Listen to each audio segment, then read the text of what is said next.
അള്ളാഹുവിന്റെ പരിശുദ്ധ ഖുർആനിലെ 114 അധ്യായങ്ങളുടെ മനോഹാരിതകൾ നാം പരിശോധിച്ചു നോക്കിയാൽ ഓരോന്നും പാരായണം ചെയ്യുമ്പോൾ വ്യത്യസ്തമായ പ്രതിഫലങ്ങൾ അല്ലാഹു സുബ്ഹാനഹു വ തആല വാഗ്ദാനം ചെയ്യുന്നതായി ഹദീസുകളിലൂടെ മുഫസ്സിരീങ്ങളുടെ വിചിന്തനങ്ങളിലൂടെ നമുക്ക് മനസ്സിലാക്കിയെടുക്കാൻ കഴിയും. ഒരുപാട് സൂറത്തുകൾക്ക് ഒരുപാട് പ്രത്യേകതകൾ, അത് ഓതിയാൽ കിട്ടുന്ന പ്രതിഫലങ്ങൾ, യാസീനിന്റെ, സൂറത്ത് റഅദിന്റെ, മരണമാസന്നമായ മനുഷ്യന് ഓതാനുള്ളത്, ഖബറിൽ സമാധാനത്തിന് പാരായണം ചെയ്യാനുള്ളത്, അങ്ങനെ തുടങ്ങി ധാരാളം നിരവധി വിശ്വാസികളുടെ വിഷമങ്ങൾക്ക്, വിഷയങ്ങൾക്ക് പരിഹാരമുണ്ടാക്കുന്ന സൂറത്തുകൾ, ആയത്തുകൾ, പ്രാർത്ഥനകൾ. അല്ലാഹുവിന്റെ പരിശുദ്ധ ഖുർആനിൽ ഒരു സൂറത്തുണ്ട്, 1000 റക്അത്ത് നിസ്കരിച്ച കൂലി കിട്ടുന്ന ഒരു സൂറത്താണ്. നിങ്ങൾ ആ സൂറത്ത് ഒരു രാത്രിയിൽ ഒരു പ്രാവശ്യം പാരായണം ചെയ്താൽ, സഹാബികൾ പറയുന്നത് 1000 റക്അത്ത് നിസ്കരിച്ചതിന്റെ പ്രതിഫലമാണ് ഒരു ചെറിയ സൂറത്ത് രാത്രിയിൽ പാരായണം ചെയ്താൽ. ആ സൂറത്തിന് അത്രമാത്രം പ്രതിഫലം ലഭിക്കുന്നതിന്റെ കാരണം എന്താണ്? ആ സൂറത്തിന്റെ ഉള്ളറയിലേക്ക് ഇറങ്ങിച്ചെന്നാൽ നമുക്കത് ബോധ്യമാകും. ബിസ്മില്ലാഹിർ റഹ്മാനിർ റഹീം. അൽഹാകുമുത് തകാസുർ ഹത്താ സുർതുമുൽ മഖാബിർ കല്ലാ സൗഫ തഅലമൂൻ ثم كلا سوف تعلمون كلا لو تعلمون علم اليقين لترون الجحيم. അല്ലാഹുവിന്റെ പരിശുദ്ധ ഖുർആനിലെ സൂറത്തു തകാസുർ ഏത് ആലിമീങ്ങൾ, ഏത് ആരിഫീങ്ങൾ, ഏത് ഔലിയാക്കൾ പാരായണം ചെയ്തു പോയാലും ഹൃദയം ഉരുകിപ്പോകുന്ന മനോഹരമായ വചനാമൃതമാണ് സൂറത്തു തകാസുർ. അല്ലാഹുവിന്റെ റസൂൽ സല്ലല്ലാഹു അലൈഹി വസല്ലമ തങ്ങൾ അതിനെ വിശദീകരിച്ചുകൊണ്ട് തന്റെ സഹാബത്തിന് വിചിന്തനം നടത്തിയിട്ട് പ്രഭാഷണം നടത്തിയിട്ടുണ്ട്. മസ്ജിദുൻ നബവിക്കകത്ത് സഹാബികളെല്ലാം നിറകണ്ണുകളോടെ കണ്ണുനീരൊഴുക്കിയിട്ട് ഇറങ്ങിപ്പോയ ചരിത്രമുണ്ട്. അല്ലാഹുവിന്റെ പരിശുദ്ധ ഖുർആനിലെ സൂറത്തു തകാസുർ, അൽഹാകുമുത് തകാസുർ ഹത്താ സുർതുമുൽ മഖാബിർ. ഖബറിലേക്ക് ഒരു മനുഷ്യൻ സന്ദർശിക്കുന്നത് വരെ, അവന്റെ റൂഹ് പിരിയുന്നത് വരെ ഭൗതിക ലോകത്തിനോടുള്ള ഭ്രമം മനുഷ്യന് കൂടിക്കൊണ്ടിരിക്കുകയാണ്. ദുനിയാവിനോട്, സമ്പത്തിനോട്, അധികാരത്തിനോടുള്ള ഭ്രമം അവന് കൂടിക്കൊണ്ടിരിക്കുകയാണ്. ഹത്താ സുർതുമുൽ മഖാബിർ. ഖബർ സന്ദർശിക്കുന്നത് വരെ മാത്രമേ ഉള്ളൂ. ഈ സൂറത്ത് ഓതുമ്പോൾ 1000 റക്അത്തിന്റെ പ്രതിഫലം കിട്ടാനുള്ള കാരണം എന്താണ്? രാവിലെയും വൈകുന്നേരം 20 പ്രാവശ്യം മരണചിന്ത മനസ്സിൽ കൊണ്ട് നടക്കുന്നവർക്ക് ഷഹീദിന്റെ കൂലി കിട്ടുമെന്ന് ഷഫീഉന മുഹമ്മദ് മുസ്തഫ സല്ലല്ലാഹു അലൈഹി വസല്ലമ തങ്ങൾ ആയിഷ ബീവി റളിയല്ലാഹു അൻഹ ചോദിക്കുന്നുണ്ട്, ആ ഓർമ്മകൾക്ക് എന്തിനാണ് ഷഹീദിന്റെ കൂലി നബിയേ? ഞാൻ മരിച്ചു പോകുമെന്ന ബോധം ഒരു മനുഷ്യന് വരുമ്പോൾ ഭൗതികതയോടുള്ള അവന്റെ വേട്ട അവസാനിക്കുകയാണ്. ആത്മീയമായ മോഹം അവന്റെ ഹൃദയത്തിൽ നാം വിടുകയാണ്. അല്ലാഹുവിന്റെ പൊരുത്തത്തിലേക്ക് അവൻ പറന്നുയരുകയാണ്. ആ ബോധം നഷ്ടപ്പെടുമ്പോഴാണ് റമളാനിന്റെ സമാപന രാത്രികളെപ്പോലും ചവിട്ടി മരിച്ചു കളയുന്നത്. അല്ലാഹുവേ, റമളാനിന്റെ പൊരുത്തക്കേടുകളെ തൊട്ട് ഞങ്ങളെ കാക്കണേ അല്ലാ. ബഹുമാനപ്പെട്ട സഈദ് ഇബ്നുൽ മുസയ്യബ് റളിയല്ലാഹു അൻഹു പറയുകയാണ്, ഞാൻ ഇന്ന് മരിക്കും എന്ന ബോധമില്ലാത്ത ഒരു ദിവസം പോലും എന്റെ ആയുസ്സിൽ കടന്നു പോയിട്ടില്ല. ഞാൻ ഇന്നായിരിക്കും മരിക്കുന്നതല്ലാ. ഓരോ പ്രഭാതവും പൊട്ടി വിടരുമ്പോ ഞാൻ ഇന്നായിരിക്കും മരിക്കുന്നതല്ലാ എന്ന ബോധമാണ് സഈദ് ഇബ്നുൽ മുസയ്യബ് റളിയല്ലാഹു അൻഹുവിന് ജീവൻ പകർന്നുകൊണ്ടിരുന്നത്. അതുകൊണ്ട് ബഹുമാനപ്പെട്ടവരാണ് ഇട്ടൊരു കാര്യം പറയുന്നുണ്ട്, വല്ലാഹി വല്ലാഹ് മാ ഫാത്തതനി തക്ബീറത്തുൽ ഇഹ്റാമി 40 സനാ. 40 വർഷത്തോളം ജമാഅത്ത് നമസ്കാരത്തിന്റെ ഒന്നാമത്തെ തക്ബീറത്തുൽ ഇഹ്റാം എനിക്ക് നഷ്ടപ്പെട്ടിട്ടില്ല. ജമാഅത്ത് നമസ്കാരത്തിന് ഇമാം ഒന്നാമത്തെ തക്ബീറത്തുൽ ഇഹ്റാം, ഒന്നാമത്തെ റക്അത്തിന്റെ കൈ കെട്ടുമ്പോ പുറകിൽ ഞാനുണ്ടാകും. 40 വർഷത്തോളം എനിക്ക് നഷ്ടപ്പെട്ടിട്ടില്ലെന്ന് ഉറപ്പ് പറയാൻ മാത്രം ആ മനസ്സിന് ജീവൻ പകർന്നു കൊടുത്തത്, ഞാൻ ഇന്നും മരിക്കുമല്ലോ അല്ലാ, എന്റെ റൂഹ് പിടിക്കുമല്ലോ പടച്ചോനെ, അസ്റായിലിനെ നേരിട്ട് ഞാൻ കാണേണ്ടി വരുമല്ലോ അല്ലാ, 3 കഷണം തുണിയിൽ എന്നെ പൊതിഞ്ഞു വെക്കുമല്ലോ പടച്ചോനെ, ആരോരുമില്ലാത്ത ഇരുട്ടറയുടെ ഉള്ളറയിലേക്ക് എന്നെ മയ്യത്ത് കൊണ്ടുപോകുമല്ലോ അല്ലാ. ഈ ബോധമാണ് മുസയ്യബ് റളിയല്ലാഹു അൻഹുവിന് ആ ഒരു വലിയ സൗഭാഗ്യം നേടിക്കൊടുത്തതെങ്കിൽ ഇന്ന് മൊറക്കാട്ടേരി പള്ളിയുടെ അകത്തളത്തേക്ക് നിങ്ങൾ വരുമ്പോ ആബിദുറബി വെള്ളിയാഴ്ച ഖുത്ബക്ക് വേണ്ടി മിമ്പറിലേക്ക് കയറുന്ന മുമ്പ് തന്നെ ഒന്നാമത്തെ സഫിൽ നിറഞ്ഞിരിക്കുന്നവരെ കാണാം. ഖാദിയായി സ്ഥാനമെടുത്തതിന്റെ അന്ന് മുതൽ ഇന്ന് വരെ ഓരോ വെള്ളിയാഴ്ചയും മിമ്പറിലേക്ക് കയറുമ്പോൾ ഒന്നാമത്തെ സഫിൽ ഇരിക്കുന്നവരെ എനിക്കറിയാമെന്ന ബോധം ആ മനുഷ്യന് വരുമെങ്കിൽ എത്രയോ നേരത്തെ ഉണർന്ന് കുളിച്ചൊരുങ്ങി അല്ലാഹുവിന്റെ പള്ളിയിലേക്ക് നേരത്തെ വന്ന് ഇടം പിടിക്കുന്നവര് എന്തുകൊണ്ടാണ് എല്ലാ ആഘോഷങ്ങളും മാറ്റിവെച്ചവര് വരുന്നതെന്നറിയുമോ? കുല്ലു നഫ്സിൻ ദാഇഖത്തുൽ മൗത്ത്, മരണമെന്ന് പറയുന്ന മഹാസംഭവം എന്റെ വീട്ടുപടിക്കൽ എന്നെ കാത്തിരിക്കുന്നുണ്ട് എന്ന ബോധമാണ് ആ മനുഷ്യരെ കൊണ്ടത് ചെയ്യിപ്പിക്കുന്നത്. വെള്ളിയാഴ്ച നേരത്തെ വന്ന് മണിക്കൂറുകൾക്ക് മുമ്പേ വന്ന് സൂറത്തുൽ കഹ്ഫ് ഓതുമ്പോ, സ്വലാത്തുൽ വിത്രിയ ഓതുമ്പോ, സ്വലാത്ത് ചൊല്ലി ദുആ ചെയ്യുമ്പോ, ഒറ്റക്ക് പള്ളിയുടെ മൂലക്ക് മാറിയിരുന്നു കൊണ്ട് കരമുയർത്തി കണ്ണീരൊഴുക്കുമ്പോ, പ്രിയപ്പെട്ടവരെ, ഞാൻ മരിക്കും, എന്റെ മക്കൾ എനിക്ക് ഉപകാരപ്പെടുമോ, എന്റെ കുടുംബം എന്നെ ഓർക്കുമോ എന്നൊന്നും എനിക്കറിയില്ല, എന്റെ മരണം കൊണ്ട് എനിക്ക് വിജയിക്കണമെന്ന ബോധമാണ് ആ മനുഷ്യനെ കൊണ്ടത് ചെയ്യിപ്പിക്കുന്നതെങ്കിൽ ഖുത്ബ കഴിഞ്ഞാലും പള്ളിയിൽ കയറാറ് ആധുനിക കാലഘട്ടത്തിലെ പ്രിയപ്പെട്ട ചില മക്കളുണ്ടല്ലോ, കറങ്ങിത്തിരിഞ്ഞ് നടക്കുന്നവരുണ്ട് നമ്മുടെ നാട്ടുംപുറങ്ങളിൽ. എന്തുകൊണ്ടെന്നറിയുമോ? മരണം അവർക്ക് പുല്ലാണ്, റമളാൻ അവർക്ക് പുല്ലാണ്, ആത്മീയത അവർക്ക് യാതൊരുവിധ ആവശ്യവുമില്ലാത്തതാണ്. കിട്ടുന്നത് കൊണ്ട് ഭൗതിക ലോകത്തിന്റെ വിഭവങ്ങളെ നേടി അലങ്കരിച്ച് അഹങ്കരിച്ച് ജീവിക്കലല്ലാതെ ആഖിറത്തെ കുറിച്ചുള്ള ബോധം അവർക്കില്ല. അല്ലാഹുവിന്റെ റസൂൽ നബി മുഹമ്മദ് മുസ്തഫ സല്ലല്ലാഹു അലൈഹി വസല്ലമ തങ്ങൾ പഠിപ്പിച്ചു, അൽ കയ്യിസു മൻ ദാന നഫ്സഹു വഅമില ലിമാ ബഅദൽ മൗത്ത്. ബുദ്ധിമാനെന്ന് പറയുന്നവൻ ആരാണ്? ഓർക്കാട്ടേരിയുടെ പരിസരങ്ങൾ സാമ്പത്തികത്തിന്റെ കൂനകുട്ടലങ്ങളെ ഒരുമിച്ച് കൂട്ടാനുള്ള വ്യഗ്രത കാണിക്കുന്നവനല്ല. ബുദ്ധിമാനെന്ന് പറഞ്ഞാൽ ആരാണ്? തങ്ങളെ ഭക്ഷണത്തിന് എന്തെങ്കിലും നിങ്ങൾക്ക് വേണമോ, അരി വേണമോ, ഇറച്ചി വേണമോ, റമദാനല്ലേ, അടുത്ത റമദാനിൽ ഞാൻ ഉണ്ടാകുമോ എന്നറിയില്ല. ആ ബോധത്തോടുകൂടി ആഖിറത്തിൽ മരണത്തിന് ശേഷമുള്ള ലോകത്തിന് വേണ്ടി അമൽ ചെയ്യുന്നവരാണ്. എത്രയോ ആളുകൾ ഇതിനകം തന്നെ ഒരുപാട് പാവങ്ങളെ സഹായിച്ചവരില്ലേ, കണ്ണീരൊപ്പി കൊടുത്തവരില്ലേ, വിധവകൾക്ക് ഹെൽപ്പ് ചെയ്തവരില്ലേ, അനാഥ മക്കളുടെ വീട്ടിന്റെ അകത്തളത്തിൽ പോയിട്ട് അവർക്ക് ഭക്ഷണം കൊടുത്തവരില്ലേ. അല്ലാഹുവേ, ആ ബുദ്ധിയുള്ളവരുടെ കൂട്ടത്തിൽ നീ ഞങ്ങളെ ചേർക്കണേ അല്ലാ. ഈ പാദരാത്രിയിൽ വീട്ടിൽ സുഖനിദ്രയിൽ അല്ലെങ്കിൽ എന്തെങ്കിലും സംസാരിക്കുന്നില്ല. രാത്രി ഉറക്കമില്ലാത്ത ലോകമാണല്ലോ ഇപ്പോൾ. എല്ലാ സ്ഥലത്തും നൈറ്റ് ഹയാത്താക്കുന്ന നൈറ്റ് ലൈഫിന്റെ കാലമാണ്. കച്ചവട സ്ഥാപനങ്ങളൊക്കെ അങ്ങനെയാണ്.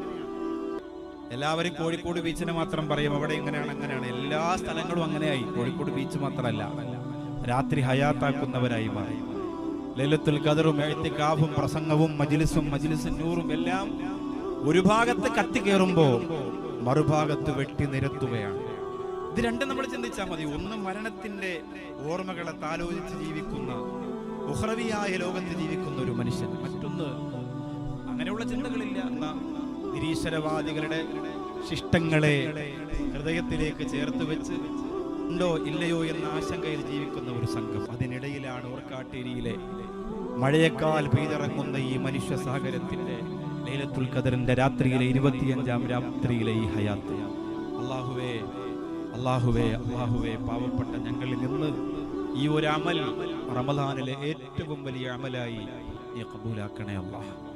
ഏറ്റവും വലുതായി സ്വീകരിക്കണം. അല്ലാഹുവിന്റെ വലിയ ഇഷ്ടവും പൊരുത്തവും നമുക്ക് കിട്ടണം. തനസ്സലുൽ മലായികത്തു വറൂഹു ഫീഹാ, അല്ലാഹുവിന്റെ മലക്കു വൽ മുഖറബുൽ അംലാകു മലക്കു ജിബ്രീൽ അലൈഹിസ്സലാത്തു വസ്സലാമിന്റെ സാന്നിധ്യത്തിൽ അല്ലാഹുവിന്റെ റഹ്മത്തിന്റെ മാലാകമാർ ഇറങ്ങി വരുമ്പോൾ മുസാഫഹത്ത് ചെയ്തുകൊണ്ട് കയറി പോകണം.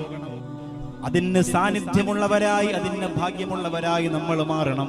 അല്ലാഹുവേ, നീ അതിനുള്ള തൗഫീഖ് ഞങ്ങൾക്ക് നൽകണേ അല്ലാഹ്. മഹാനായ ഉമർ ഇബ്നുൽ ഖത്താബ് റളിയല്ലാഹു അൻഹുവിന്റെ മുമ്പിൽ സിറിയയിൽ നിന്നൊരു ചെറുപ്പക്കാരൻ വരികയാണ്. ഇസ്ലാമിനെ കുറിച്ച് പഠിക്കാനാണ് വരവ്. ആരുടെ മുമ്പിലാണ്? ഉമർ ഇബ്നുൽ ഖത്താബ് റളിയല്ലാഹു അൻഹുവിന്റെ തിരുമുമ്പിലാണ് വരുന്നത്. ഇസ്ലാമിനെ കുറിച്ച് വ്യക്തമായ ശുദ്ധമായ ഭാഷയിൽ ഉമർ ഇബ്നുൽ ഖത്താബ് റളിയല്ലാഹു അൻഹു ആ സിറിയക്കാരനായ ചെറുപ്പക്കാരന് പാഠമെടുത്തു കൊടുക്കുകയാണ്. ഉമർ ഇബ്നുൽ ഖത്താബ് റളിയല്ലാഹു അൻഹുവിന്റെ മുമ്പിലേക്ക് ആഴ്ചയിൽ ഒരു ദിവസം വന്നയാൾ പഠനം നടത്തി മടങ്ങിപ്പോവലാണ്. കുറെ ദിവസം കഴിഞ്ഞപ്പോൾ ആ മനുഷ്യനെ കാണാനില്ല. ഉമർ ഇബ്നുൽ ഖത്താബ് റളിയല്ലാഹു അൻഹു പരിസരത്തുള്ളവരോട് ചോദിച്ചു, എവിടെയാണ് എന്റെ മുമ്പിലേക്ക് വന്ന് ദീൻ പഠിക്കാൻ വന്നിരുന്ന സഹോദരൻ എവിടെയാണ്? വന്നവരെല്ലാവരും പറയുന്നു, തങ്ങളെ ആ മനുഷ്യൻ ഇപ്പൊ വഴിതെറ്റിപ്പോയിരിക്കുകയാണ്. അയാൾക്ക് കള്ളുകുടിക്കുന്ന കൂട്ടുകാരുണ്ടായി പോയി തങ്ങളെ. അയാള് കള്ളുകുടിയിലേക്ക് അതപ്പതിച്ചു പോയിട്ടുണ്ട് തങ്ങളെ. അയാളുടെ സ്വഭാവം വളരെ മോശമായി പോയിട്ടുണ്ട് തങ്ങളെ. ഉമർ ഇബ്നുൽ ഖത്താബ് റളിയല്ലാഹു അൻഹു എവിടെന്നോ വന്ന ചെറുപ്പക്കാരനല്ലേ, പൊക്കോട്ടെ എന്ന് കരുതിയില്ല. എന്റെ ആരുമല്ലല്ലോ അവൻ നശിച്ചു പോയാൽ എനിക്കെന്താ എന്ന് ചിന്തിച്ചില്ല. ഉമർ ഇബ്നുൽ ഖത്താബ് റളിയല്ലാഹു അൻഹു ആ മനുഷ്യനെ കാണാൻ വേണ്ടി യാത്ര ചെയ്യുകയാണ്. അയാൾ പറഞ്ഞ അടയാളമുള്ള സ്ഥലത്തേക്ക് ഉമർ ഇബ്നുൽ ഖത്താബ് റളിയല്ലാഹു അൻഹു കടന്നു ചെല്ലുകയാണ്. ധീരനായ വീരനായ ഉമർ ഇബ്നുൽ ഖത്താബ് റളിയല്ലാഹു അൻഹുവിനെ കാണുമ്പോൾ ആ ചെറുപ്പക്കാരൻ വെട്ടി വിറച്ചുകൊണ്ട് കണ്ണുനീരൊഴുക്കിക്കൊണ്ട് മുമ്പിലേക്ക് വരികയാണ്. ഉമർ ഇബ്നുൽ ഖത്താബ് റളിയല്ലാഹു അൻഹു അടുത്ത് വിളിച്ചിരുത്തിയിട്ട് ആ മനുഷ്യനെ ഉപദേശിച്ചത്, വലൈ യുഖിറല്ലാഹു നഫ്സൻ ഇദാ ജാഅ അജലുഹാ. അല്ലാഹു റബ്ബുൽ ഇസ്സത്ത് നിനക്ക് നിശ്ചയിച്ചിരിക്കുന്ന ഒരു ആയുസ്സിന്റെ സമയമെത്തിയാൽ അതിനപ്പുറത്തേക്ക് ഒരു സെക്കൻഡ് ജീവിക്കാൻ നിനക്ക് കഴിയില്ല. വർഷങ്ങളോളം മക്കളില്ലാതിരുന്ന ചൊക്ലിയിൽ അബൂബക്കർ സിദ്ദീഖ് എന്ന പ്രിയപ്പെട്ട സഹോദരൻ ആ വീഡിയോ കണ്ട് കരഞ്ഞുപോയി.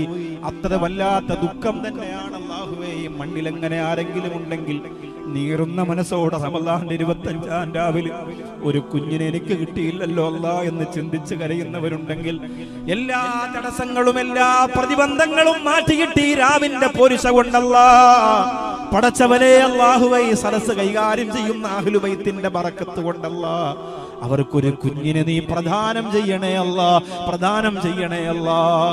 ചൊക്ലിയിലെ അബൂബക്കർ സിദ്ദീഖ് എന്ന സഹോദരന് കല്യാണം കഴിഞ്ഞ് ഒരുപാട് വർഷത്തിന് ശേഷം ഒരു കുഞ്ഞ് ലഭിക്കുകയാണ്. ആ സഹോദരന്റെ സുഹൃത്തുക്കൾ വിളിച്ചു പറയാണ്, ബാക്കി ഉസ്താദേ, നിങ്ങളൊന്നാ വീട്ടിലൊന്ന് വന്ന് ദുആ ചെയ്തു പോകുമോ?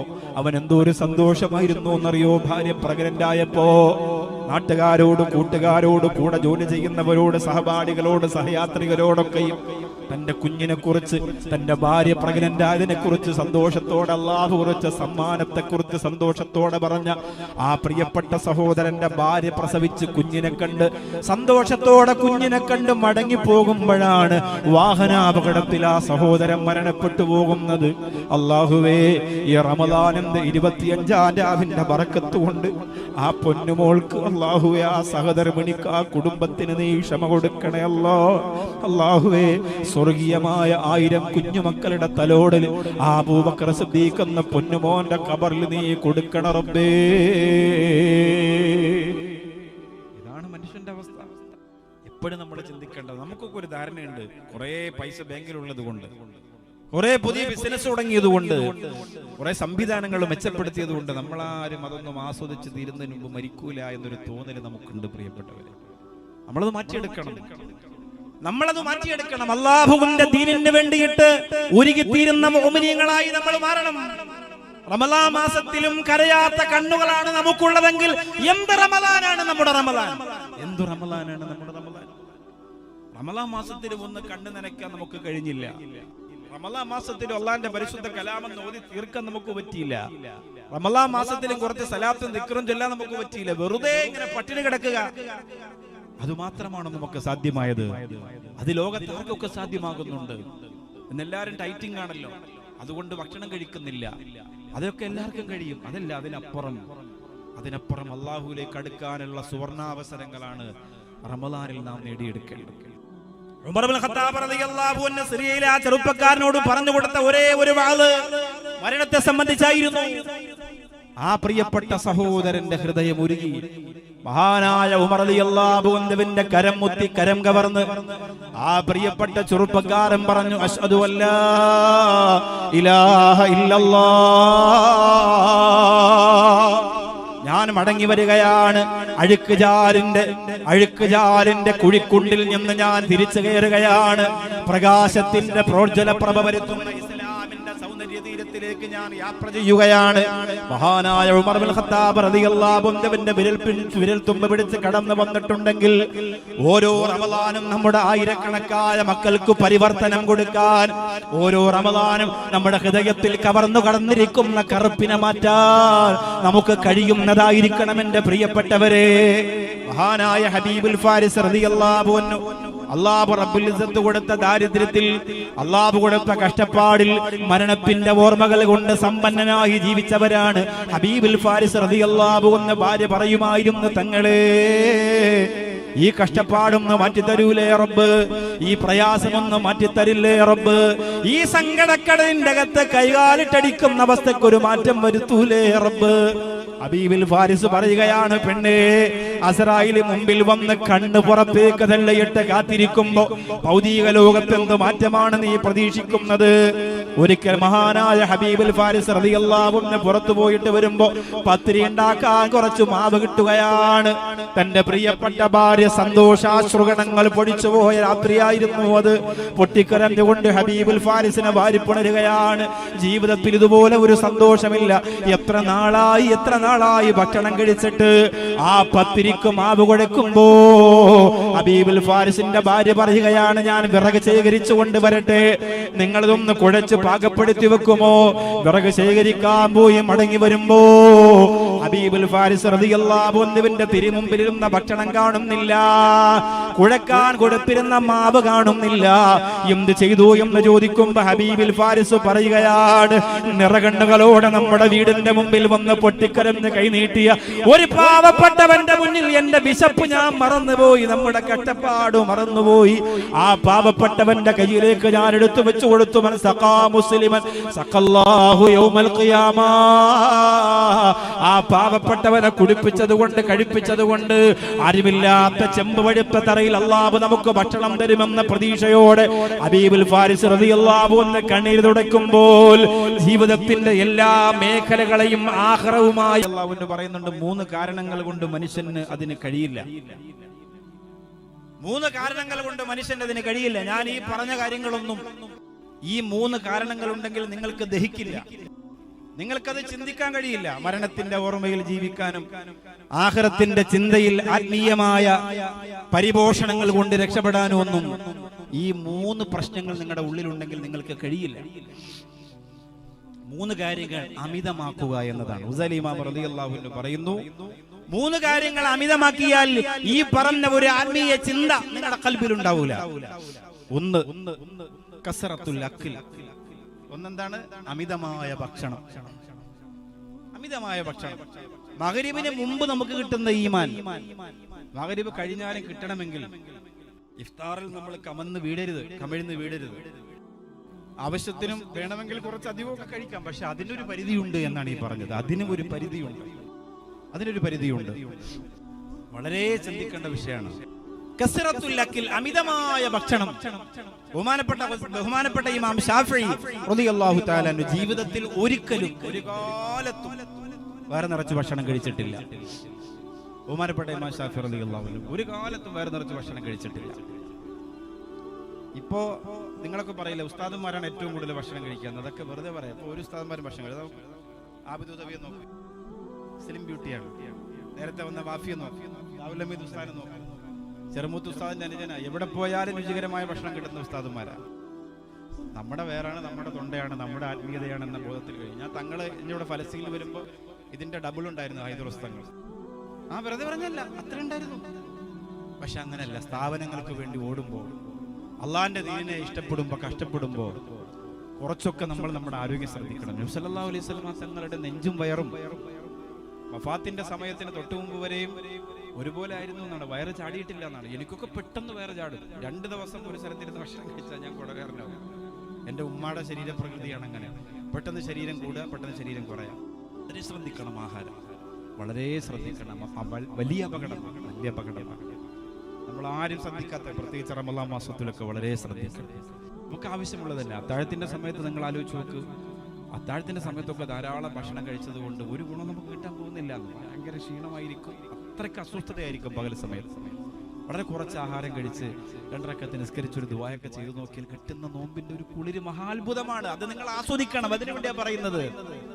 നമുക്ക് അത്രയും വലിയ മലയെടുക്കുന്ന പണിയൊന്നുമല്ല ഈ നോമ്പെന്ന് പറഞ്ഞാൽ. നമ്മൾ ഇങ്ങനെ തന്നെ ആഹാരം രാത്രിയും അങ്ങനെ തന്നെ നിയന്ത്രിച്ചാൽ നമുക്ക് കഴിയും. അൽഹംദുലില്ലാഹ്, കാരുണ്യവാനായ അള്ളാഹു നമുക്ക് ശ്രദ്ധിക്കാൻ തൗഫീഖ് തരട്ടെ. ഇപ്പൊ ആഹാരം നമ്മൾ ആലോചിച്ച് നോക്ക്. ഇനി ബുദ്ധിമുട്ടിന്റെ പ്രയാസത്തിന്റെ സമയങ്ങളാണ് ഇനി വരാൻ പോകുന്നത്.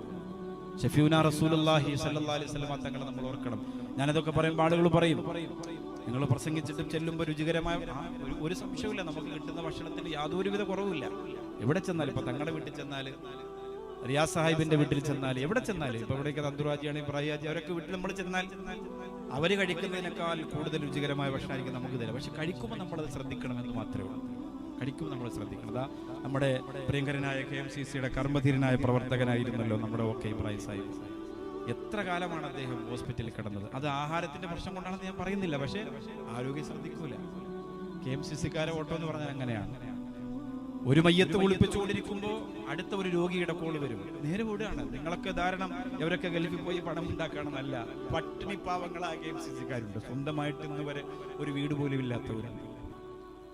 സ്വന്തമായിട്ട് ഇന്ന് വരെ. ഞാനിപ്പോ ഈ ദുബായിലെ ഷാർജ ടെന്റിൽ ഇഫ്താറിന് പോകുന്ന ഒരു KMCയുടെ പ്രവർത്തകൻ പറഞ്ഞു, അദ്ദേഹം സംഘടിപ്പിക്കുന്നത് അദ്ദേഹമുണ്ട്, സംഘാടകർ അദ്ദേഹമുണ്ട്, ഭക്ഷണം വിളമ്പുന്നവർ അദ്ദേഹമുണ്ട്. അദ്ദേഹം പറയാണ്, ഈ 30 ദിവസമാണ് ഉസ്താദെ ഞങ്ങൾ സന്തോഷമായിട്ട് ഭക്ഷണം കഴിക്കുന്നത്, ബാക്കിയുള്ള ദിവസങ്ങളിലൊക്കെ ഞങ്ങൾക്ക് ഭക്ഷണത്തിന് വലിയ മുട്ടാണെന്ന് പറയുന്നത്. ഒരുപാട് പേർക്ക് ഭക്ഷണം കൊടുക്കുന്ന പ്രവർത്തകർ പറയണം. അതുകൊണ്ട് ശ്രദ്ധിക്കണം. പട്ടിണി കൊണ്ടങ്ങ് രാത്രി നടന്നപ്പോൾ വീശിയ കാറ്റെങ്കിൽ നബിയെ തട്ടിയും മുട്ടിയും കൂടെയിരുന്നൊരു കുപ്പായമായെങ്കിൽ.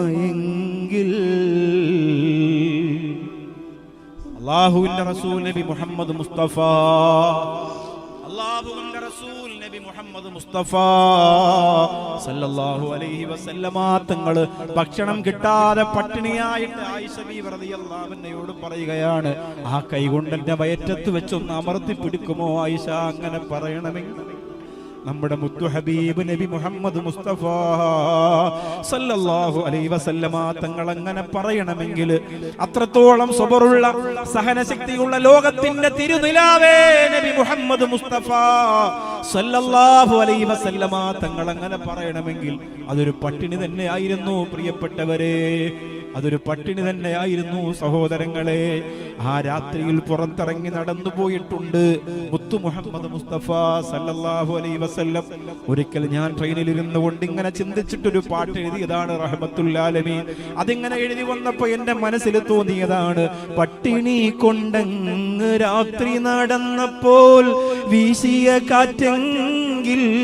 അല്ലാഹുവിന്റെ റസൂല് പട്ടിണി കൊണ്ട് നടന്നു പോയപ്പോൾ ആ മേനിയെ തടിയത്തലോട് വീശിയ ഒരു കാറ്റായിട്ട് ജനിച്ചിരുന്നെങ്കിലല്ല, അവിടത്തെ തോളത്ത് കിടന്ന തട്ടത്തിന്റെ നൂലായിട്ട് മാറിയിരുന്നെങ്കിലല്ല, ഭൗതിക ലോകത്തിന്റെ എല്ലാ സുഖങ്ങളും എല്ലാ ആക്രോശങ്ങളും നമ്മെ വെട്ടി വിഴുങ്ങുമ്പോ ഓർമ്മയുടെ അറയിൽ എവിടെയെങ്കിലും ആ മദീനയുടെ തിരുനിലാവിനെ എടുത്തു വെക്കാൻ ഇന്നത്തെ ഭക്ഷണപ്പെളുകയുടെ മുമ്പിൽ എന്റെ ഓർക്കാട്ടേരിയിൽ വന്ന പ്രിയപ്പെട്ടവരെ നമുക്ക് കഴിയട്ടെ.